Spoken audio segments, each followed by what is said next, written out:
Seiro kara no Mahjong, Mahjong Yochien Tamago Gumi, translates roughly to Mahjong from Zero, Mahjong Kindergarten Egg Class. This game marks the first entry in the Yochien, or Kindergarten, series by Japanese game developer Effect in 1998. The main purpose of the Kindergarten series was to educate children on how to play the game of Mahjong, or in one case, shogi, or in another case, gambling. Well, we'll get to that one. Effect was founded in 1990 and primarily developed Japan-only games until 2008 when they transitioned to web and phone app development. The only games they made that were translated and released in the US are Super Stadium, aka Nolan Ryan's Baseball, Kokoma Night, or Kokoma Night in Busyland, Makeruna Makendo, which means Do Not Lose, Kendo Magic, released in the US as Kendo Rage, and finally, Fix no Daiboken, Fix in the Magnetics World, known simply as Fix the Adventure here in North America. Unfortunately, none of these were released in PAL regions. Notable Japan-only games they developed were XDR, X Dazedly Ray, Aoki Densetsu Shoot, or Blue Legend Shoot, Goshin 2, Tetris with Card Captor Sakura, Eternal Heart, and Hikari no Shima, 7 Lithographs in Shining Island, which translates to Island of Light, 7 Lithographs in Shining Island. I should also mention that they did 3 games in the Simple series and 1 game in the Super Light series on Nintendo DS. Relevant to this video, however, they developed more than a few Mahjong games. Taking a look at their website, it appears that the last console game that Effect made was Ego Ishoku, or Ego Transplant, on the PS3 in 2011. But I can't seem to nail this down as concrete information since I haven't been able to find any images or text that prove the existence of this game. On their work history page, Effect's last release is listed as happening in 2017, but they had a lot of updates on their site's main page with frequent office relocations and individual project updates. The last one happened in May of 2019, so I'm not sure if they're still around. If you want to work for them, you can always try emailing, though they're not currently recruiting. In order for me to properly play Mahjong Kindergarten Egg Class, I first had to learn how to play the game of Mahjong. Well, there's an unfortunate irony to this situation, however. Jong for beginners, it says. So why should I need to educate myself before booting this game up if the intended purpose is to enlighten the unenlightened? The sad truth is that it is quite text-heavy. Be prepared for a massive deluge of kanji. If, like me, you can't read it, you'll be inundated with a vast array of confusing characters and endless menus that seem to go on forever. If I can just teach myself to play Mahjong, and then, through trial and error, navigate through the menus to the actual game, I can at least get a solid perspective on what this title has to offer.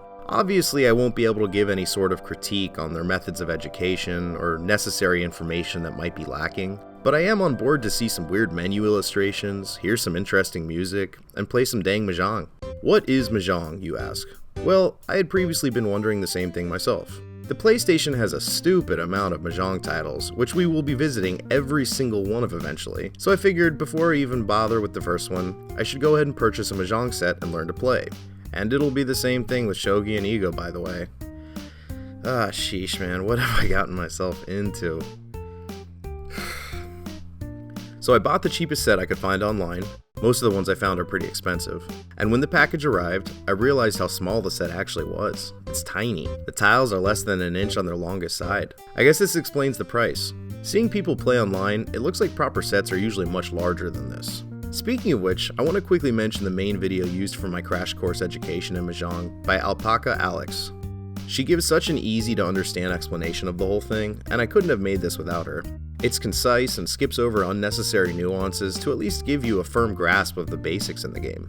So yeah, thank you Alex. I'll link the video in the description below, and while tempted to, I'm going to refrain from explaining in full detail how to play Mahjong in this video, because I honestly don't think it's pertinent information to appreciate the little joyride we can take together through this lesser known piece of software. Although it would definitely strengthen the experience if you did jump over to her video and gave a quick watch. I will say that I really like Mahjong now that I've played it, and I'm looking forward to playing it again with my friends. Just know that it's a tile-based game where you pull from a deck and discard on each turn. And the goal is to get 4 sets of either 3 of a kind or straights of 3 interchangeably, as well as 1 2 of a kind. Players can pull from the discard pile if certain actions are done properly. That's honestly the basic gist of the game, and it can get way more confusing from there depending on what version you're playing. Additionally, I was going to bog down this video with the history of Mahjong, but again, I don't think that's going to do any favors to this thing overall. All of this information can be easily accessed online, and it's there if you want to read about it. That being said, I don't think you clicked on this video to have that exhaustive amount of information regurgitated for you. Though I will say that I found it interesting, so do give it a read if that kind of thing is appealing to you. Either way, just enjoy the sights and sounds. Maybe we'll feel some Lideller. Maybe one person watching this grew up with the game and totally forgot about it until this moment. That sensation of suddenly rediscovering something from your childhood is a really special feeling. And if in the small chance you're that one person who is definitely bilingual, this video is especially for you.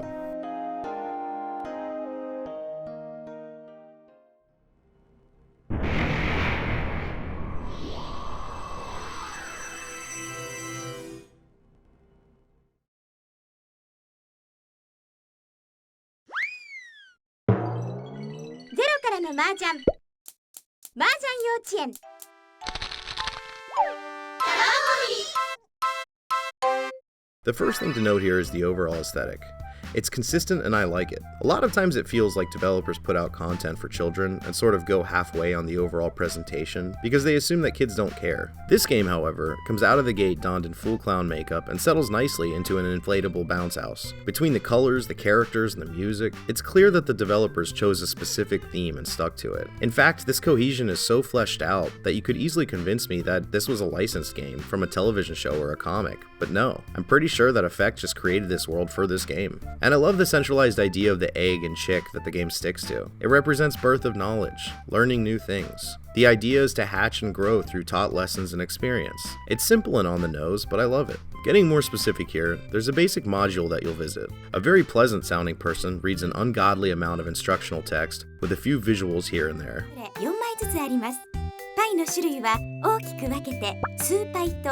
In my limited capacity, I was able to pick up at least that the different suits were being described. You have bamboo, also known as sticks, circles, also known as dots, and Chinese characters, which are all in numerals of 1 through 9. There are 4 wind directions, and these white, red, and green pieces which are referred to as dragons. Finally, there are 4 of each unique piece. I should mention that some versions also have tiles that represent seasons and flowers. Again, I have to bring up the many variations of this game, as you might be scratching your head or yelling at the screen because I'm forgetting something due to the version that I learned. After each instructional bit, you can take a test to see if you've retained the respective information. This was basically impossible for me, and I got a failing grade. In the same menu area is a Mahjong game you can jump into that will only incorporate the bits that you've just learned, rather than unfold the entire game right away. I think this is actually a really good way to help you digest the information that you recently ingested. This option on the main menu takes you to a very comforting screen. The text floating over the imagery has that Yoshi's Island vibe to it. You'll then jump into a Mahjong game, finally. But it seems that this mode of the game is tailored specifically to teach you the rules. For example, you can be penalized by not taking your pieces from the proper segment of the tile walls. This was a bit confusing to me because I had learned that players take pieces in a counterclockwise fashion, and this seems to be teaching the opposite. Either way, I lost this game miserably. I mentioned before that on each player's turn, they discard a tile and take a new one from the deck, or tile wall. There is a further option for each player to obtain a piece while it isn't their turn in the form of 3 moves, called Pong, Chow, and Kong. I'll quickly explain the first 2, but the third isn't relevant here. In the situation of Pong, if a player puts down their discarded piece and you see that that piece could complete a 3 of a kind in your hand, you have the opportunity to say Pong out loud and take the piece. But this must be done before the next player discards their tile. You then have to place your 3 of a kind down so everyone can see them. Chow works exactly the same way, but it's for straights. I bring this up because I couldn't for the life of me figure out how to perform Pong or Chow. And this isn't a criticism of the game as much as it is me admitting defeat to the unfortunate language barrier. Perhaps it's clear as day right in front of me and I don't know about it. I scoured the menus and pressed all the buttons, but I just couldn't do it. It's also possible that this is a tactic that you aren't supposed to utilize yet at this stage in the game, as if they want you to only perform what you've learned in the egg portion of the learning process. Here's where this really burned me. Because I was so close to winning the game. See, there's a much more difficult way to win the game, where you try to get 7 pairs instead of the aforementioned 4 sets of 3 in 1 pair. This is known to be particularly challenging because this method requires that you never use Pong or Chow, since those can only be done to complete your sets of 3. Well, coincidentally, I came close to winning this way because I wasn't able to perform Pong or Chow. Unfortunately, it's also because of this reason that I lost. I could have grabbed this person's 8 of bamboo to match the one I had in my hand, but I wasn't able to. Oh well. Moving along, This menu option takes you to an actual Mahjong game. Hey, alright. Scroll through this character screen to choose your 3 opponents, and you get some quirky little animations. It'll take me a while before I properly memorize the numbers on the Chinese character pieces, but for this game I kept a handy reference sheet nearby. I actually got lucky with this game because here you can see that the inability to perform Pong or Chow was screwing me over again. I was so close to having a winning hand, and all I needed was that 2 circle piece that the player to the left of me had discarded. This actually happened twice in the same manner through mere coincidence. Miraculously, simply through the tiles I was dealt, I actually won the game when I got this 5 circle piece to complete a straight of 3, 4, and 5. I was able to navigate to the present your hand option, and I won the game. I couldn't believe I did it. Over here, we're given a short animation. I wish I could say what was happening, but obviously I can't. It seems like we're getting character introduction vignettes, which is pretty neat.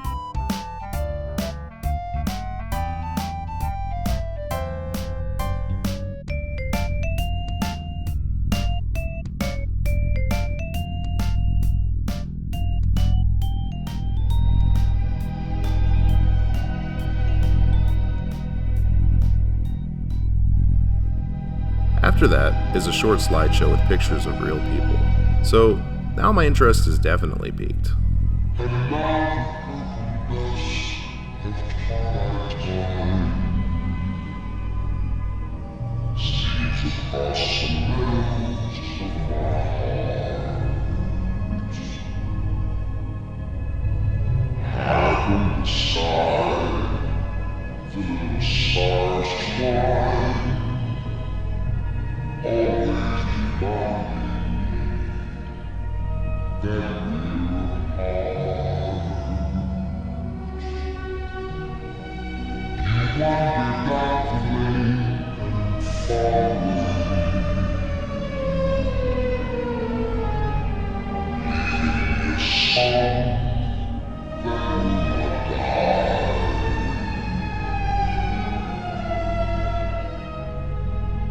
Who are they?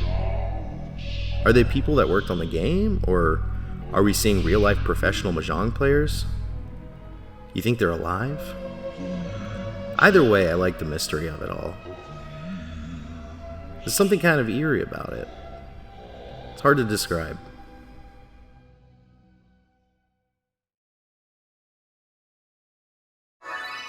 Just a couple more things to note. You can change the background during games, as well as the music, which I've mentioned before that I always appreciate. I like the little baby chick sounds that happen in the menu, and each of these character animations are great. I also want to quickly acknowledge that there was a re-release of the game titled Mahjong from Zero, Mahjong Kindergarten Egg Class R, so just the same title with an R at the end.